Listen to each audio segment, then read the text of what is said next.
CNN News, Congo number one TV, votre site d'information. Number one en qualité, number one en actualité, en temps réel. Merci, messieurs, dames, de retour ici sur ce studio, ce plateau, ce magnifique plateau de TV Dévi qui nous sert des cadres pour animer cette émission, cet entretien avec le frère Ludovic sur des questions doctrinales qui posent confusion, qui prêtent confusion actuellement, qui posent problème dans les chefs, la tête des frères et sœurs. Ici, Ludo, c'est quoi un sorcier? C'est quoi un démon? C'est quoi un diable? Ok. Donc, un démon, c'est ce qu'il faut savoir, c'est qu'un démon, c'est un esprit. C'est un esprit, en fait, parce que quand le diable a été précipité sur terre, oui. La Bible nous dira dans le livre de Apocalypse qu'il a entraîné avec lui un tiers des anges. Oui. Donc, tous ces anges-là, en fait, ont été corrompus et sont devenus justement les démons. Ah, d'accord. Donc, un démon, c'est un esprit. C'est un esprit, un mauvais esprit, vraiment. Et Satan? Satan, justement, lui, la Bible l'appelle l'adversaire, l'ennemi. Donc, c'est lui, en fait, qui est leur chef. Ah, ok. Donc, le chef, il s'appelle Satan. Voilà, le chef. Les démons, il est aussi esprit, quand même. Il est aussi esprit. Oui. Il est aussi esprit, mais par rapport au démon, justement, lui, il a en fait il a une plus grande autorité. Donc, c'est lui qui chapeaute, en fait. C'est lui qui chapeaute, effectivement. Justement, et le diable? C'est la même personne. Satan, c'est la même personne. D'accord. Sorcier? Un sorcier, c'est une personne qui travaille justement avec des démons. D'accord. Consciemment. Voilà. Et la marque de la bête, c'est quoi la marque de la bête? La marque de la bête, parce que souvent, on veut réduire la marque de la bête juste au chiffre 666. Non, la marque de la bête, ce qu'il faut comprendre, c'est que c'est déjà une manière de fonctionner, une manière de raisonner. Ok. C'est vraiment une manière de raisonner parce que la Bible nous dira que personne ne pourra ni acheter ni vendre sans avoir cette marque-là. Ça veut dire que le monde dans lequel on est, en fait, déjà nous pousse à consommer d'une certaine manière. À agir d'une certaine manière. Et la marque de la bête, justement, ce sera justement cet esprit-là qui va justement guider les gens vraiment à raisonner d'une certaine manière. D'accord. Avant d'être une marque physique, c'est d'abord en fait une manière de fonctionner, de raisonner. C'est pour ça que la Bible nous dit dans Romains 12 de ne pas nous conformer au siècle présent, mais d'être transformé par le renouvellement de notre intelligence. Parce que ce monde-là cherche toujours en fait à nous dicter notre manière de fonctionner, notre manière de raisonner. Et c'est comme ça que l'ennemi il travaille. Parce que l'ennemi, il ne faut pas oublier, on l'appelle aussi le malin. Pourquoi? Parce qu'il travaille d'une manière sournoise. S'il vient comme ça avec ses cornes, tout ça, oh non, je vais te mettre la main. Non. Mais au travers justement de manière de raisonner déjà, il tient beaucoup de gens. Beaucoup de gens sont esclaves par leur manière de raisonner, de fonctionner. Donc une manière de réfléchir, de raisonner, c'est ça qu'on appelle... de concevoir les choses. Oui. Derrière, c'est une marque en fait. Oh, d'accord. Donc les chiffres 660, ça ne représente pas vraiment le... Ça, si vous voulez, c'est en fait des symboles qui ont été marqués. Mais maintenant, regardez, c'est bien de prendre un symbole.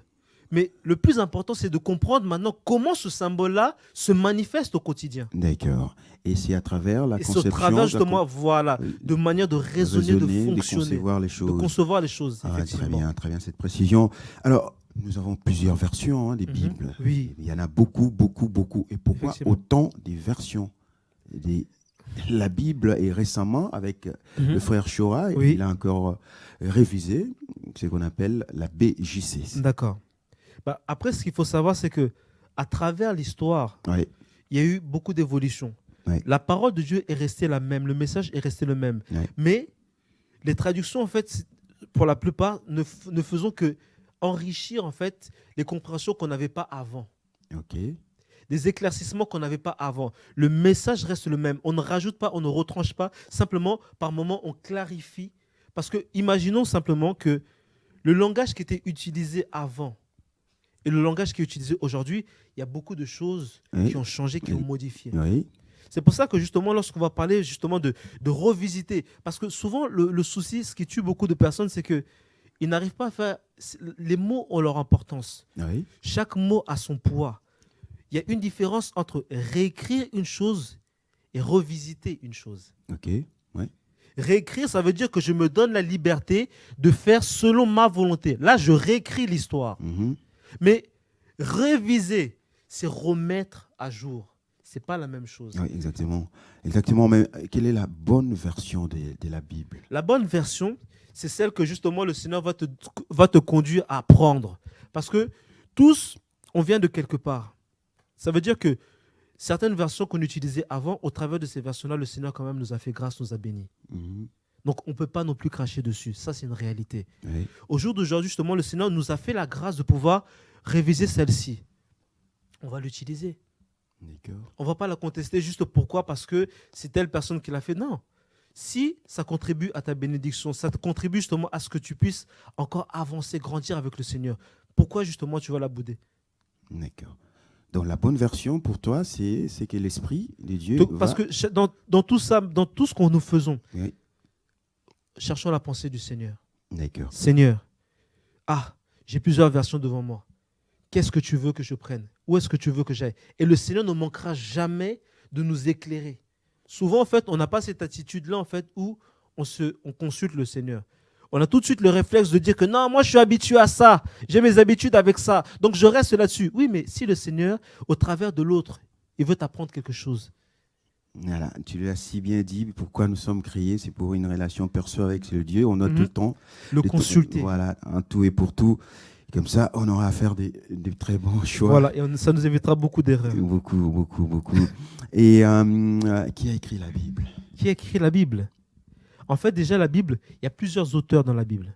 La Bible, en fait, lorsque même on dit le mot Bible, en fait, c'est le mot biblos en grec, qui veut dire en fait bibliothèque. Concrètement, en fait, la Bible, c'est une bibliothèque. C'est une bibliothèque, en fait, qui retrace l'histoire de l'humanité, de sa création. Il y a plusieurs auteurs. Il y a plusieurs auteurs, oui. Mais qui a assemblé alors cette Bible aujourd'hui que nous utilisons? Après, la première personne, justement, plusieurs personnes, en fait, ont contribué. Parce que déjà, ce qu'il faut savoir, c'est qu'il y avait un canon, les canons, justement, des apôtres, qui ont justement fait le tri. Parce qu'on entend souvent parler des apocryphes, des livres apocryphes, des livres. Mais l'autorité de ces livres-là n'ont pas été reconnus par les apôtres. Le canon, justement, c'est vraiment le canon que les apôtres, les livres que les apôtres qui ont marché avec le Seigneur ont reconnu la véracité et l'authenticité. C'est pour ça que c'est sur ce canon-là, justement, qu'on se base et pas sur autre chose. Ok. Est-ce qu'il y a-t-il des erreurs dans la Bible? Des erreurs. Il peut y avoir, parce que ce qu'il ne faut jamais oublier, c'est que la Bible, à l'époque, chez les Hébreux, était manuscrite. Ça veut dire qu'on l'a recopiée à la main. Oui. On l'a recopiée à la main. Donc forcément, il peut arriver, parce qu'il y a par exemple un passage par rapport au nombre, aux quantités en fait, qui étaient données dans certains passages, où il y avait peut-être la confusion. Mais ça, c'est lié en fait, à des erreurs de manuscrits, de copistes. Parce que même ce travail-là, en fait, c'était un travail qui était fait, qui se remettait en fait carrément de père en fils, en fait. Le père, justement, était copiste, il copiait la Torah à la main, et son fils aussi, par la suite, prenait la succession. Et c'était un travail vraiment qui était très minutieux, auquel vraiment il fallait s'appliquer, faire très attention. Mais, encore une fois, le fait qu'il puisse avoir des erreurs de copie n'altère en rien la véracité du message. Bien. Cette précision très importante, messieurs, dames, frères et sœurs en Christ. Donc, il peut y avoir des erreurs, mais des copies. Mais ça ne change en rien le fond, le message du Christ. Et est-ce que devons-nous appliquer la Bible? C'est primordial d'appliquer la Bible. Parce que la Bible, en fait, est la pensée de Dieu. La pensée de Dieu pour l'homme, comment marcher. Parce que souvent, on pense qu'on sait, alors qu'on ne sait rien. Ne serait-ce que par rapport à, je pense que c'était prévu qu'on y vienne, par rapport au mariage, par rapport à la famille, par rapport à toutes ces choses-là. Nous avons des notions, parce que chacun d'entre nous, en fait, l'homme, il se bâtit par ce qu'il entend, par ce qu'il voit. Par exemple, un enfant qui grandit sans père, sans père, il va forcément commencer à regarder autour de lui, et sur la base de ce qu'il va prendre, il va chercher à se bâtir. Maintenant, nous qui sommes en Christ, le modèle, la référence, pourquoi le Seigneur a pris le soin de nous laisser sa parole? Parce que c'est le baromètre, en fait, c'est la mesure.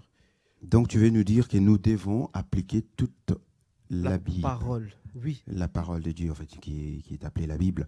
Et alors, qu'est-ce que tu dis alors de ces passages qui disent « Tout est utile, mais tout n'est pas permis ». Tout est utile, mais tout n'est pas permis. Ok. Tout est, pardon, c'est... Tout est utile, mais tout n'est pas permis. Oui, voilà. Tout est permis, mais tout n'est pas utile. Voilà. Tout est permis, mais tout n'est pas utile. Oui. Ok. Souvent, petite précision. Dès le départ, en fait, ce qu'il faut savoir, c'est que la parole, quelle est la motivation avec laquelle tu t'approches de la parole? Oui. Déjà, beaucoup de personnes, en fait, lorsqu'ils s'approchent de la parole, ils s'approchent déjà de la parole en ayant déjà leur propre projet derrière la tête. Leur propre projet dans le fond de leur cœur. Maintenant, ils vont simplement prendre la parole pour justifier l'acte qu'ils font. Ça, c'est une petite précision. Tout est permis, tout n'est pas utile. Ça veut dire que tu dois savoir faire la part des choses. Il y a certaines choses que tu peux faire. Mais si tu te rends compte que cette chose-là t'est nuisible, regarder la télé, c'est pas mauvais en soi. Oui. Mais si maintenant, le fait de regarder la télé, tu passes la journée devant la télé à tel point que tu oublies que tu as des responsabilités, tu as des choses, ça devient nuisible. Tu dois savoir en fait te gérer. Tu dois savoir te gérer. Et c'est ça qui est important. Il y a certaines choses qui nous sont permises, mais on doit les faire toujours en fait avec mesure, avec modération. Et lorsqu'on le fait, c'est toujours aussi sous la dictée de l'esprit. Parce qu'on marche avec le Seigneur. Par exemple, un exemple concret. Personnellement, comme on peut le voir, en fait, j'ai un œil en fait, qui a tendance à aller sur le côté, j'ai un strabisme. Et je sais qu'il y a une opération qui existe par rapport à ce strabisme-là, qui corrige ça. Et pendant un moment, j'avais la pensée de le faire. Je voulais le faire, j'ai fait tout, j'ai fait des examens, bref, tout était bon, je pouvais le faire. Et puis, je me suis rendu quand même compte d'une chose, c'est que ma vie appartient à quelqu'un. J'ai donné ma vie à quelqu'un. J'ai donné ma vie à quelqu'un. J'ai donné ma vie à Christ. Seigneur, je veux quand même le consulter, voir qu'est-ce que lui dit de ça. Ouais. Je peux le faire, mais comme j'ai donné ma vie à quelqu'un, il est bon quand même que je consulte la personne à qui j'ai remis ma vie. D'accord. Seigneur, qu'est-ce que toi tu en penses? Et c'est là que le Seigneur va me dire une chose qui personnellement va m'interpeller, va changer ma manière de voir les choses. Le Seigneur va me dire, cette opération, tu peux le faire, mais moi je ne le veux pas. Il m'a fait comprendre que non, mais moi je veux avoir une relation avec toi. Je n'attends pas de toi que tu sois un robot, que tu appliques les choses comme ça. C'est pour ça que avec le Seigneur, c'est vraiment une relation. Ça veut dire qu'il y a certaines choses que tu peux faire, mais pour le Seigneur, tu ne vas pas le faire. D'accord. Voilà, le combat spirituel. Est-ce qu'aujourd'hui, les chrétiens, il faut pas bundara? Est-ce que les lobes à Christ, il faut pas bunda? Combat spirituel, est-ce que de nos jours, il est d'actualité? Et comment? Si oui, comment? Ça fait partie des choses qui personnellement m'attristent. Déjà, combattre contre qui? Contre quoi? Parce que... Les esprits. Les esprits. Comme tu l'as si bien dit, les démons. Voilà, les démons, les esprits, tout ça.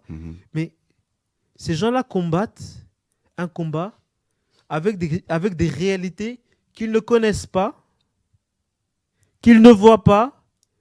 Ils combattent. Non. Moi, avant de mener un combat, je vois déjà est-ce que ce combat-là est le mien ou c'est pas le mien?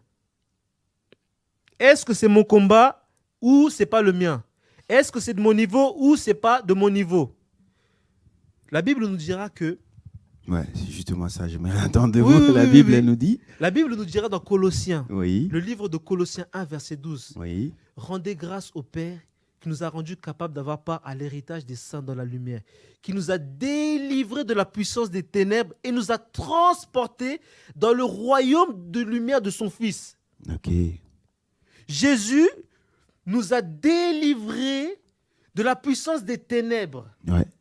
C'est pas moi qui le dis, c'est la Bible qui le dit. Exactement. Je suis délivré. Colossiens 1,12. Colossiens 1,12. Rendons grâce au Père qui nous a rendus capables d'avoir part à l'héritage des saints dans la lumière, qui nous a délivrés de la puissance des ténèbres et nous a transportés dans le royaume du Fils de son amour.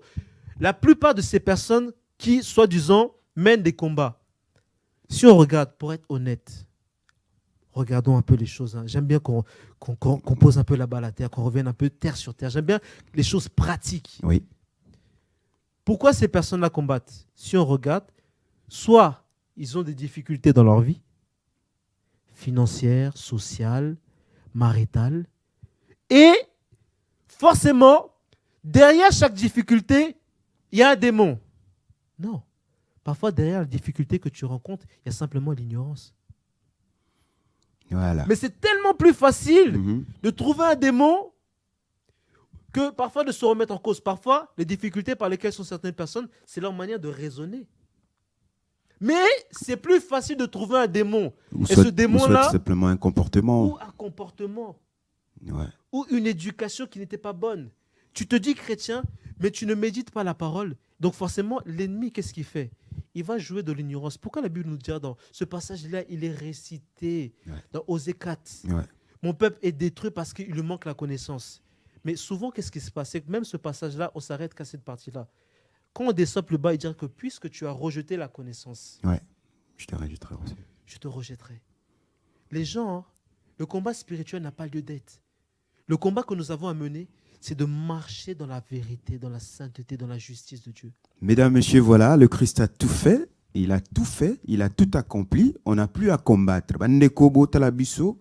Moi, j'aime dire les choses telles qu'elles sont. Hein. Donc, moi aussi, je n'ai pas ma langue dans ma poche. Les combats spirituels, les lots, il n'a plus lieu d'être. La Bible a répondu. Colossiens 1,12.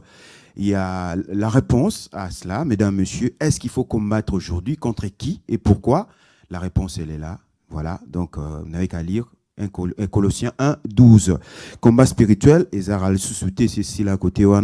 Jésus-Christ, c'est à l'onganionso. Monsieur, Amen. dame. Amen. Voilà, frère Lido, blasphémer contre le Saint-Esprit, c'est quoi? Blasphémer contre le Saint-Esprit, c'est de ne pas, c'est d'attribuer l'œuvre de l'Esprit à un démon. Par exemple, voilà, c'est attribuer l'œuvre de l'Esprit, l'œuvre que Dieu est en train de faire. On voit que c'est le nom de Jésus-Christ qui est proclamé. Mais cette œuvre-là, on l'attribue à des démons, à des sorciers. Okay. Et c'est là le blasphème contre le Saint-Esprit, c'est qu'on attribue ce qui est de Dieu au diable. Et l'Église, est-ce que le Christ nous a laissé une Église? L'église bâtiment, hein, j'ai fait allusion non, ici. Le Christ ne nous a pas laissé l'Église bâtiment. Oui. Non. La Bible nous dira que... Et qu'est-ce qu'il nous a laissé, le Christ? Il nous a laissé le consolateur. La Bible nous le dira dans Jean, verset 16, c'est que lorsque... Il vous dira que non, je vous enverrai le consolateur. Le consolateur, donc l'Esprit. Et l'Esprit vous conduira dans toute la vérité. Donc, le Seigneur ne nous a pas laissé une... C'est pour ça que même au niveau de l'Église, simplement, c'était des gens qui se réunissaient entre eux, ils partageaient et ils laissaient l'Esprit de Dieu les conduire. D'accord. Donc, le Seigneur n'a pas laissé une structure, n'a pas laissé une dénomination, n'a pas laissé un bâtiment, mais il a envoyé son Esprit qui devait nous conduire, nous guider. Voilà, exactement. Est-ce qu'un chrétien peut-il... ça, tu as répondu déjà à ces questions-là. Oui, le Seigneur nous a rien laissé comme église bâtiment, comme une structure métallique ou physique, mais il nous a laissé un esprit. Amen. Alors, frère Ludo, l'élo bat basali l'église, et belé, et banda quand la première église bâtiment? Après, on va pas dire le mot église déjà, parce que quand tu l'as défini, hein. Ouais, on l'avait vu tout à l'heure. Voilà, on l'avait vu. C'est que simplement, précisé. je voulais préciser une chose, c'est que l'église bâtiment, les apôtres, lorsqu'ils se réunissaient, lorsque Paul prêchait justement, la Bible dira que justement Paul, il allait dans les synagogues. Donc ça existait déjà. En fait, ça existait, mais c'était des synagogues. Paul se rassemblait aussi avec des frères et sœurs dans les maisons de certaines personnes. D'accord. Donc, ce n'était pas une structure officielle. Le problème, c'est quoi? Le problème au jour d'aujourd'hui, c'est que tout le monde veut se faire un nom. Le problème au jour d'aujourd'hui, pourquoi il y a beaucoup d'églises? C'est parce que la plupart des gens veulent se faire un nom. C'est pourquoi chacun chacun va faire son business. D'accord. Alors, est-ce que la malédiction, ça vient de Dieu ou de Satan? Dieu ne maudit pas. Et qui a crié, ça vient d'où, en fait, la malédiction? La malédiction, ce qu'il faut savoir, c'est que d'après les Écritures, il y a ce passage qui dira que la vie et la mort sont au pouvoir de la langue. Oui. Même la malédiction, lorsque on va regarder la malédiction, c'est souvent en fait une parole qui est proclamée. Oui. Même justement dans le livre de Nombre qu'on pourrait prendre, dans Nombre 22, où justement on va demander à Balaam d'aller maudire le peuple d'Israël. C'était quoi? C'était d'aller proclamer des paroles de malédiction. La malédiction, en fait, c'est vraiment quelque chose, c'est une parole qui est proclamée contre quelqu'un. Mais cette malédiction-là ne vient pas de Dieu. La malédiction, le Seigneur nous dira, même dans Deutéronome 6, il va nous donner ses règles, ses préceptes. Il va nous dire que non, marchez selon ces préceptes-là. Si vous marchez selon ces préceptes-là, vous aurez ma faveur. Mais si vous marchez en désaccord de ces préceptes-là, forcément, la malédiction vous atteindra. Ça veut dire que les mauvaises paroles vont vous atteindre. Pourquoi? Parce que vous leur avez donné accès en n'étant pas dans ma parole. Donc c'est lui-même qui permet cela. Non, c'est l'origine, en fait. Le Seigneur ne le permet pas. C'est nos comportements. Dieu nous a toujours laissé la liberté d'agir. Ouais. Il nous a laissé le choix. Par ton comportement, toi-même, tu peux te maudire. Une personne, par exemple, qui a entendu, par exemple, le message par rapport à l'impudicité, qu'il faut fuir l'impudicité, qu'il faut réellement se sanctifier, que même si tu n'y arrives pas, demande la grâce du Seigneur. Parce que, juste une petite précision, le Seigneur, il sait de quoi nous sommes faits. Exactement, oui. Hébreux 4:6 dira que nous n'avons pas un souverain sacrificateur qui ne puisse pas compatir dans nos faiblesses. Au contraire, il a été tenté comme nous en toutes choses, sans commettre de péché. Approchons-nous de lui pour être secourus dans nos faiblesses. Donc ça veut dire qu'on a une personne qui est prête, qui est disposée à nous secourir dans nos faiblesses. Appuyons-nous sur lui. Mais nous, on ne veut pas de ça. Tu as entendu que l'impudicité est un péché. Tu persistes dedans. Si demain ta vie ne fonctionne pas, si demain tu ne comprends pas ce qui t'arrive, ne va pas chercher l'oncle, la tante. Non, mais toi-même, tu as entendu l'évangile, tu n'as pas pris de position par rapport à l'évangile. Voilà, et Dieu, c'est moi, je l'appelle un démocrate par excellence. Hein. Il a si bien dit, voici le bien et le mal, mais je te conseille de faire le bien pour que tu sois sauvé, toi et toute ta famille. C'est très important aussi, cette précision. Messieurs, dames, Jésus revient bientôt. Cette expression, cette parole-là, ça veut dire quoi exactement? Ça veut dire qu'il faut se préparer. Ce cri-là, en fait, a toujours été le cri avec lequel le Seigneur ramène son peuple à lui. Ça fait des années qu'on l'entend. Oui, exactement. Ça fait des années, justement Pierre pourra dire que non, les moqueurs, même les gens disent, mais ça fait longtemps qu'on attend que vous nous dites qu'il va venir. Mais la Bible nous dira que non, Dieu ne tarde pas. Dieu ne tarde pas dans l'accomplissement de ses promesses, mais il use de patience. La patience de Dieu est devenue en fait pour beaucoup comme une faiblesse. Ouais, non. C'est la patience, mais lorsqu'on entend ça, on entend parler de Jésus revient bientôt. Oui. Ça veut dire quoi concrètement? Ça veut dire que justement, il y a l'urgence de se préparer. Il y a le fait que justement, je dois être interpellé, je dois redresser ma vie. Je dois mettre ma vie en règle. Pourquoi? Parce que le roi revient. D'accord. Comme justement Jean-Baptiste, il avait été envoyé justement pour préparer le chemin du roi. Lorsqu'on entend ce message-là, c'est parce que je dois préparer le chemin pour que le roi revienne. Chercher son épouse. Et ce chemin-là, c'est mon cœur que je dois préparer. Voilà. Merci, frère Lido. Ceci étant, nous allons aborder le chapitre mariage. C'est quoi le mariage par rapport aux Écritures? Le mariage par rapport aux Écritures, c'est vraiment l'union de deux personnes. L'union de deux personnes. Et cette union-là, elle se fait. Il faut préciser les choses pour pas qu'il y ait de mauvaises interprétations. Parce que souvent, les gens aiment à tordre les Écritures pour justifier leur vie de péché. Ouais. Le mariage devant Dieu doit être honoré de tous, comme la Bible nous dira dans 1 Corinthiens 7. Et comment, justement, doit-il se célébrer? Il se célèbre, justement, quand on regarde par rapport aux traditions juives. Elle se célébrait de la manière où les deux familles se rencontraient. Lorsque les deux familles se rencontraient, ensuite, l'époux partait un temps, l'épouse se préparait et l'époux venait chercher son épouse. Au jour d'aujourd'hui, nous avons des autorités qui reconnaissent justement que non, on doit passer devant le maire. Oui, les deux familles se sont rencontrées. Oui, une fois que les deux familles se rencontrent, on doit passer devant les autorités. Parce que Dieu reconnaît l'autorité des hommes qui sont établis sur terre. Ouais. On doit passer devant les autorités. Une fois qu'on sera passé devant les autorités, là, les familles, donc, premier temps, les familles, les autorités, une fois que ces deux étapes-là sont passées, bah, on est considéré comme étant marié. Et là, le mariage, et à ce moment-là seulement, le mariage peut être consommé.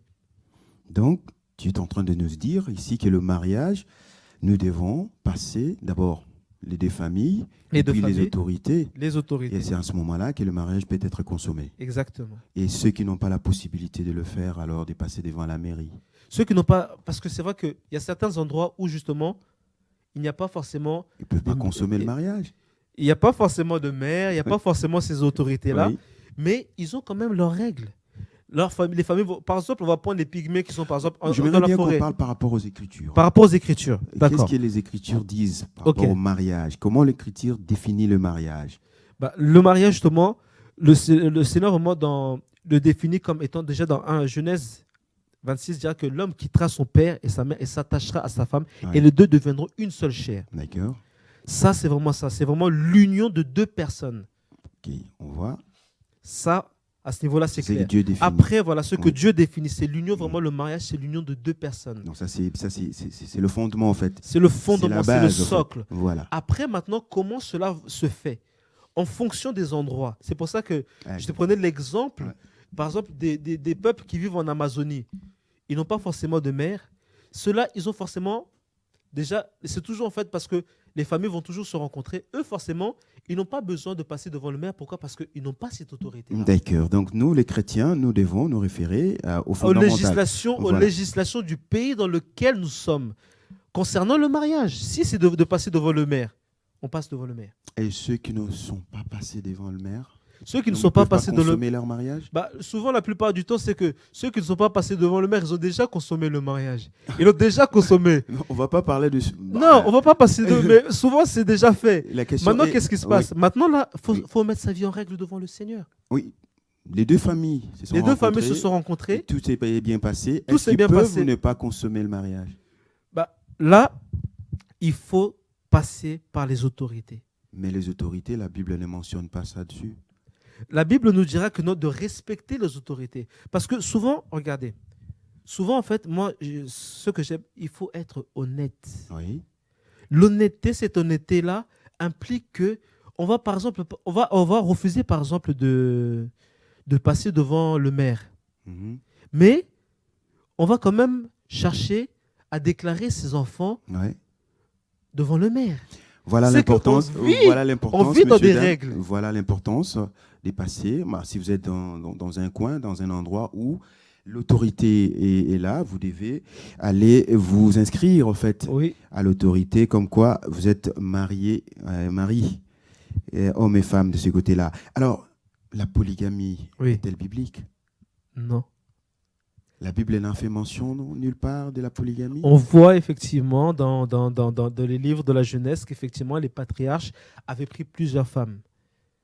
Mais au commencement, Jésus, lorsque justement les pharisiens vont venir le voir justement par rapport à cette femme qui avait été surprise en flagrant délit lorsque les pharisiens vont venir lui demander par rapport à un frère qui avait une femme, et le mari à chaque fois mourait. Et cette femme-là, justement, en fait, a eu les différents frères pour époux. Ils étaient 7 en tout. Ouais. Et Jésus, les pharisiens vont venir lui poser cette question-là pour l'éprouver. On lui dit, mais à la fin, finalement, elle sera l'épouse de qui? Parce que toutes l'ont eu, toutes l'ont connue. Ouais. Et le Seigneur va leur dire, mais au commencement, ce n'était pas ainsi. Au commencement, il y avait un homme, il y avait une femme. Voilà la pensée première de Dieu. Ouais. La pensée première de Dieu, c'est un homme pour une femme. D'accord. Et souvent, pour être honnête, les gens qui sont dans la polygamie, c'est simplement pour satisfaire des appétits qui sont purement sexuels. Donc la polygamie est biblique? La polygamie, au temps des patriarches, c'était une chose qui était permise. Qui était permise par le Seigneur. Aussi. On peut le dire que c'est biblique. La polygamie, elle est biblique. Mais Jésus, dans sa pensée... Dans la pensée première de Dieu, c'est un homme pour une femme. Voilà. Et Mais je ne cautionne pas la polygamie, je tenais à le préciser. Les Écritures ne cautionnent pas du tout la polygamie, mais c'est dans la Bible. Et ça nous sert à quoi? Pourquoi on en parle dans la Bible? Parce que certaines personnes aussi peuvent poser cette question. Pourquoi la Bible fait mention de cette polygamie-là, de ces patriarches? Après, ce qu'il faut savoir, c'est que le peuple d'Israël, en fait, parce que c'est d'eux que tout est venu, en fait. Ce peuple-là n'était pas en très grand nombre, en fait. Et pour pouvoir justement se multiplier, en fait, entre guillemets, ils restaient entre eux. Ils sont restés entre eux, en fait. Ils sont restés au sein de leur tribu. Et voilà, c'est pour ça que cette polygamie-là était plus ou moins permise. Oui, c'était permise et on nous a repris ça dans les Écritures saintes. Voilà. Ça sert à quoi? Là, c'était vraiment pour repeupler parce que on vient tous d'Adam et Ève. Oui. Donc forcément, c'était pour peupler déjà la terre. Ah, donc c'est pour repeupler la terre. C'était pour peupler au départ. C'était pour peupler la terre. Parce que quand justement, Adam et Ève, ils ont eu des enfants, on vient tous d'Adam et Ève. Donc forcément, qu'on le veuille, qu'on le veuille pas, c'est les enfants que les enfants d'Adam et Ève ont épousés. Voilà, le remariage, ça c'est la fameuse question, messieurs, dames. Les lezoleka mingina basali nanzambe, côté wana remariage, nanenga mukete. Avant cela, juste la dot. La dot, c'est quoi? Est-ce que la dot est biblique? La dot n'est pas biblique. Je m'explique. La dot que par exemple,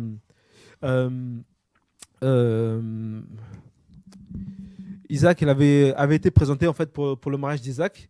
C'était son père qui avait donné, c'était de l'initiative du père de Isaac, d'Abraham.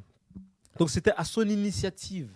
Oui. Il a envoyé son serviteur Eliezer, et ce serviteur justement a ramené des présents à la famille. Donc c'était à l'initiative d'Abraham. Ça n'a pas été constitué en doctrine, en dogme. Parce que lorsqu'on regarde justement même dans les traditions juives, les Juifs n'appliquent pas la dot. C'est un présent et ce présent-là n'était pas... Abraham, il avait fait un présent. Parce qu'il faut remettre toujours en fait les choses dans le contexte. Il part, il envoie justement son serviteur Eliezer dans sa famille parce qu'il devait rester entre eux. D'où aussi justement le fait qu'ils se mariaient entre eux. Il envoie la personne dans sa famille et il lui dit que non, tu vas chercher une épouse pour mon fils Isaac. Mais quelqu'un qui vient comme ça, les mains dans les poches, non, je suis envoyé par telle personne pour épouser votre fille. Mettons les choses dans leur contexte. Je dis, mais attends, mais il n'y a aucune garantie. C'est quoi le problème? Toi, tu viens, tu veux épouser notre enfant, tu veux emmener notre enfant dans un pays étranger et tu veux qu'on nous laisse... En fait, si tu veux, on ne sait pas ce qu'il attend. Il y avait des présents. Il y avait des présents qui étaient là, qui attestaient que non, on va prendre soin de votre enfant. Votre enfant ne sera pas dans la souffrance. C'était des présents et c'était Abraham qui les a donnés volontairement. Voilà. Ce n'était pas imposé. Au jour d'aujourd'hui, la dot, c'est devenu carrément un fonds de commerce que les gens cherchent à faire derrière leurs enfants. Dans cette mentalité-là aussi des Africains, c'est que l'enfant est un investissement et donc ils attendent un retour sur investissement. Alors que non, lorsque tu fais un enfant, c'est à toi d'investir pour que ton enfant aille loin. Voilà, c'est bien dit. Et n'attends pas un retour sur investissement. Voilà, c'est bien dit dans les Écritures aussi, il est précisé de ce côté-là. Le remariage, dites-nous un peu. Le remariage, ça, c'est permis? Oui, si c'est oui. C'est non. Et si c'est non? C'est non. Et c'est dans quel cas Dieu permet le remariage? Le cas, là où tu veux en venir, si tu veux parler par rapport à l'adultère. Oui. Mais ça, c'est justement le cas par lequel, justement, le Seigneur dans la parole, effectivement, c'est l'un des cas où il permet justement le remariage. Mais... Le seul cas, oui. Le seul cas où il permet le remariage. Mais, encore une fois, si réellement nous sommes de Dieu, on peut pardonner. Même si c'est... Je ne peux pas parler de choses que je ne vis pas, mais... Le Seigneur j'ai entendu des cas de personnes justement à qui le Seigneur a fait grâce, il a pu pardonner. Mais souvent, qu'est-ce qui se passe? Encore une fois, c'est que on cherche toujours en fait des choses qui vont justifier nos actes, qui vont nous dédouaner. Comme ça, on se lave les mains, l'adultère, et puis voilà. Oui, mais toi qui te dis chrétien, si tu es passé par là, Dieu aussi est capable de restaurer. Dieu aussi est capable de relever. Voilà. Maintenant, à nous d'avoir cette sincérité-là et de ne pas chercher justement tout de suite, malheureusement, comme on avait déjà des raisons, des motifs, on a trouvé la bonne excuse, non, mais non. Non. Dieu, dans son amour, est capable de relever, de restaurer. D'accord. Alors, la richesse, c'est quoi la richesse par rapport à Dieu? Est-ce qu'un chrétien est-il pauvre? Existe-t-il des chrétiens pauvres ou des chrétiens riches? Ça, c'est une belle question, ça. Déjà, en fait, ce qu'il faut savoir, c'est que lorsqu'on parle de richesse, on parle de quoi comme richesse? Ouais. Par rapport à la Bible. Au jour d'aujourd'hui, Ouais. la richesse, malheureusement, est réduite à des biens matériels, à des biens financiers. Pour avoir connu des personnes qui ont eu beaucoup d'argent, qui ont vraiment des situations où voilà, ils ont rien envie à personne, j'ai été aux côtés de ces personnes-là, je me suis rendu compte qu'elles étaient plus pauvres qu'autre chose. La véritable richesse, vous savez, on le dit, mais on ne le réalise pas, dans le sens où c'est que la véritable, vous savez, la paix est une richesse. La joie est une richesse. Il y a des gens qui n'arrivent plus à sourire, qui n'arrivent plus à rigoler. Alors que toi, qui parfois n'a rien dans ta poche, mais tu as la joie du Seigneur. Entre toi et lui qui peut s'acheter tout ce qu'il veut, et toi qui as la paix, qui as la joie, qui est le plus riche dans tout ça? Souvent, l'erreur que nous faisons en tant que chrétiens, c'est que nous prenons les définitions de ce monde pour définir ce que la Bible dit. La Bible et ce monde, en fait, n'ont pas les mêmes définitions des choses. Ce que le monde va appeler une réussite, aux yeux du Seigneur, ne sera pas forcément une réussite. La véritable richesse, c'est celle que Dieu donne. Et cette richesse-là n'est pas forcément liée au matériel, n'est pas forcément liée à un compte en banque bien garni. Non. Cette richesse-là, elle est beaucoup plus importante, beaucoup plus profonde, en fait. Lorsque tu parles forcément, tu utilises les termes forcément, qu'est-ce que tu veux dire exactement? Forcément parce que, en fait, déjà dès qu'on entend le mot richesse, ouais, on l'associe à l'argent, dans le monde. Ouais.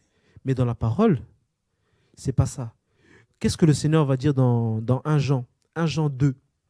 1 Jean 2, si je ne me trompe pas, où justement Jean il est en train d'écrire, il dira, dans 2 Jean, il dira que, bien-aimé, je souhaite que tu prospères à tous égards comme prospère l'état de ton âme. Oui. Donc cette prospérité-là, par exemple, parce qu'au jour d'aujourd'hui, on parle de la prospérité. Cette prospérité-là, il est où le poison de cette prospérité-là qui est prêché dans les évangiles? Il est où le poison? C'est que le poison, c'est qu'il attache les gens aux biens matériels. Il rend les gens matérialistes. Ouais. Où la valeur d'une personne est définie par les biens qu'il a. Or non, la valeur d'un être humain ne dépend pas de ce qu'il a. Il dépend de quoi? Il dépend de la main du Seigneur dans sa vie. Tous tels que nous sommes là, nous avons de la valeur devant Dieu. Ouais. Le plus petit, on a de la valeur devant Dieu.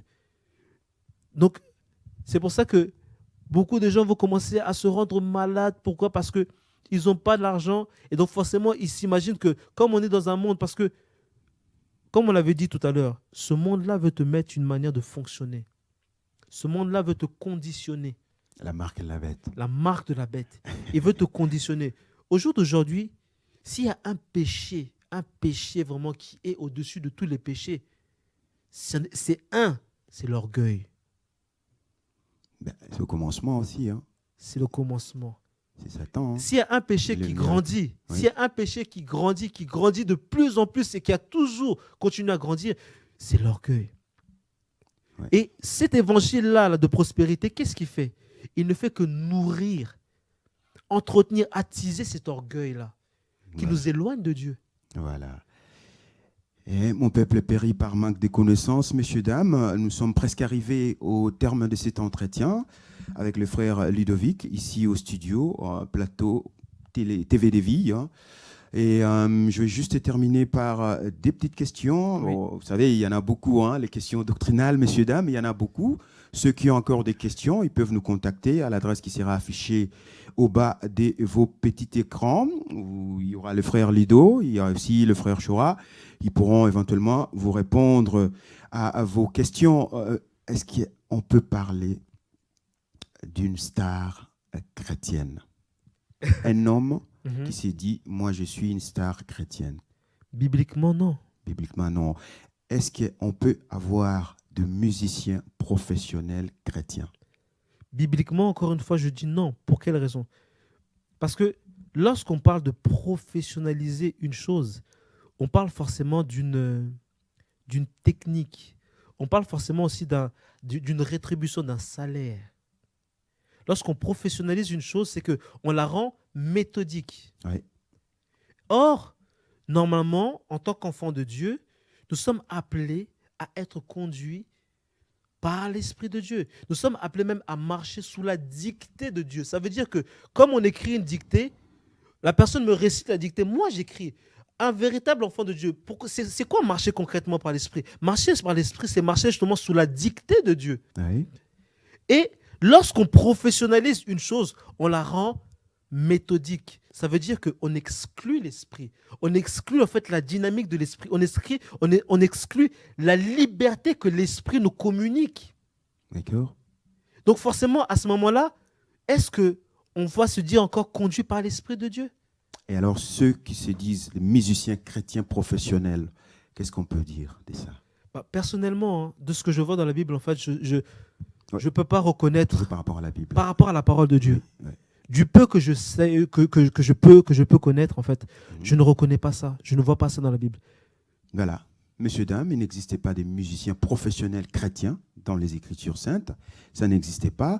Et ceux aussi qui se nomment musiciens chrétiens professionnels, référez-vous aux Écritures, si vous êtes vraiment des chrétiens, qui dit la parole de Dieu par rapport à cela. Est-ce qu'on peut percevoir des droits d'auteur, c'est toujours ceux-là qui se disent musiciens chrétiens, les droits d'auteur, fameux droits d'auteur aujourd'hui, qu'on voit le musicien païen qui perçoivent des droits d'auteur. Exactement. Et ces musiciens chrétiens qui sont réunis dans un groupe, dans une association des musiciens chrétiens qui perçoivent des droits d'auteur. Et ça, c'est conformément à la parole de Dieu. Conformément à la parole de Dieu, en fait, c'est qu'ils font monnaie de leur grâce.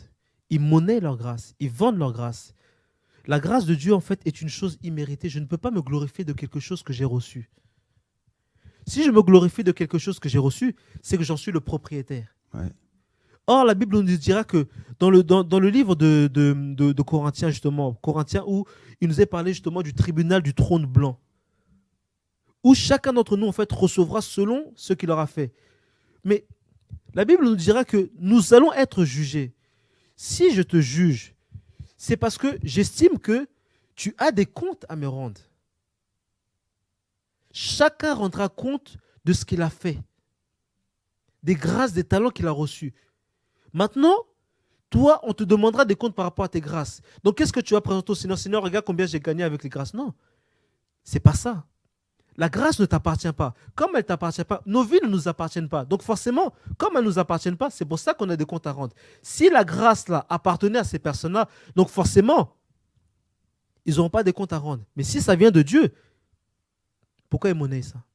Voilà. La question, elle est posée. Référons-nous aux Écritures.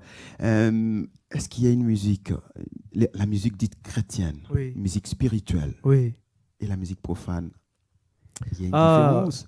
Il y a une grande différence. Les Écritures. Évidemment, il y a une grande différence. Il y a une grande différence. Pourquoi? Tout part en fait de la source.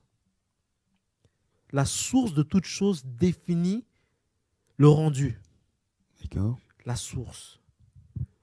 Un musicien profane, il va chanter. Il va chanter les femmes, il va chanter.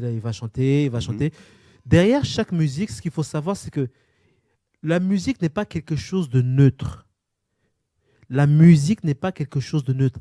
La musique est un message. Exactement. Derrière la musique, il y a un message. Maintenant, ce message-là vient d'une personne.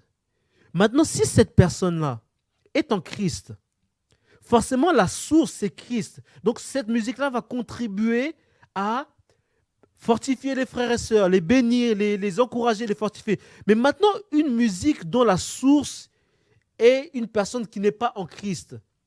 C'est pour ça que les chrétiens qui se disent « Non, moi je suis chrétien, j'écoute la musique profane », pour moi, ils ne sont pas convertis. Pourquoi? Parce que l'esprit va te faire comprendre que non, mais non, ça appartient.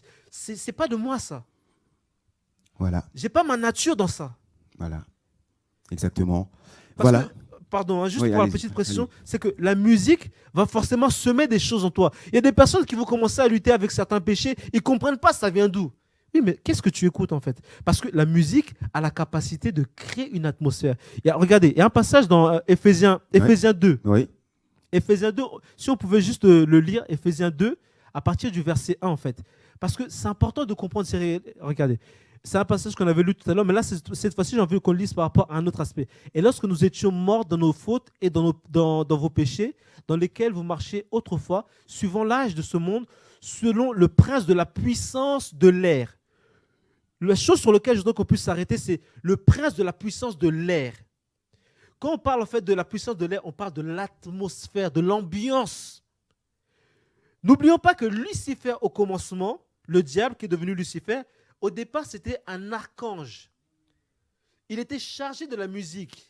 Donc, Lucifer était chargé de la louange en fait au ciel. Comme Dieu ne se repent pas de ses dons et de ses grâces, ses talents, ses grâces, ses qualités, il les a conservés. Il est séparé de Dieu, il est devenu Satan, mais il a gardé néanmoins les talents que Dieu lui avait conférés. Maintenant, la musique, c'est pour ça que la musique, qu'est-ce que la musique a la capacité de faire? La musique a la capacité de créer une ambiance, de créer une atmosphère. La musique a la capacité de créer des envies dans ton cœur. Tu n'avais pas envie de ça, mais tu écoutes la musique là, tout d'un coup tu commences à avoir des envies. La musique crée des envies en toi. Pourquoi? Parce que l'ennemi là, il crée l'atmosphère. Il crée cette ambiance. C'est pour ça que même tu vas aller dans un endroit, tu rentres comme ça, tu sens que... Il y a une ambiance, il y a une atmosphère qui est là, qui règne, qui plane là. C'est pour ça que la musique, ce n'est pas quelque chose qui est neutre. C'est pas quelque chose qui est neutre, c'est une arme qui est terrible entre les mains de l'ennemi. C'est une arme qu'il utilise d'une manière incroyable. Voilà. C'est bien précisé, merci, hein, frère Lido. On termine par la prière. Oui. La prière, est-ce qu'un chrétien qui ne médite pas la parole de Dieu, mais qui prie, qu'est-ce qu'on peut dire de cette personne? Ça sera un chrétien en fait qui sera toujours bancal. Est-ce qu'on peut l'appeler chrétien? Non. Non, parce que au travers de la parole, regardez, on va dans Jean 14, 21, qu'est-ce que la Bible nous dira? C'est que le Seigneur parle clairement. Ceux qui m'aiment, c'est ceux qui gardent ma parole. Oui. Comment tu peux garder quelque chose? Parce que lorsqu'on dit garder, c'est simplement en fait mettre en pratique. Lorsque je mets quelque chose en pratique, c'est là que je le garde. Voilà. Maintenant, comment toi qui te dis chrétien, tu pries? Beaucoup de chrétiens prient, mais ils ne méditent pas la parole de Dieu. Non, parce que l'esprit, forcément, il te conduira dans la parole. Voilà. Beaucoup prient sans la parole. Qu'est-ce qui va se faire? Tu vas être manipulé par l'ennemi. L'ennemi va jouer avec toi parce que c'est la parole qui te donne ton identité. Balloté. C'est la parole qui te bâtit. Ouais, tu seras ballotté à tout vent. Tu seras ballotté à tout vent de doctrine. Voilà. Bien, à moins que vous ayez quelque chose à ajouter, sinon... Non, juste rendre gloire au Seigneur. Voilà. Mon peuple périt par manque de connaissances. Messieurs, dames, nous sommes arrivés vraiment au terme de cet entretien. Merci à vous tous qui avez pris un peu de votre temps pour nous suivre. C'est pas fini, il y en a tellement des questions, mais bon, faute de temps. Donc, si vous avez encore des questions, n'hésitez pas, écrivez-nous, appelez-nous à ce numéro ou à cette adresse qui est affichée en bas de vos petits écrans. On se retrouve prochainement, toujours dans le cadre de vous servir, comme dit les Écritures, hein, quelque part dans Osée, que c'est, je ne sais pas si c'est Osée, hein, que ce livre de la loi, Josué, voilà, Josué exactement, que ce livre de la loi ne s'éloigne point, c'est très important, beti pena c'était que beaucoup oyo et longwate nabomoina bino médite-les jour et nuit. Le Christ a bien précisé, messieurs, dames.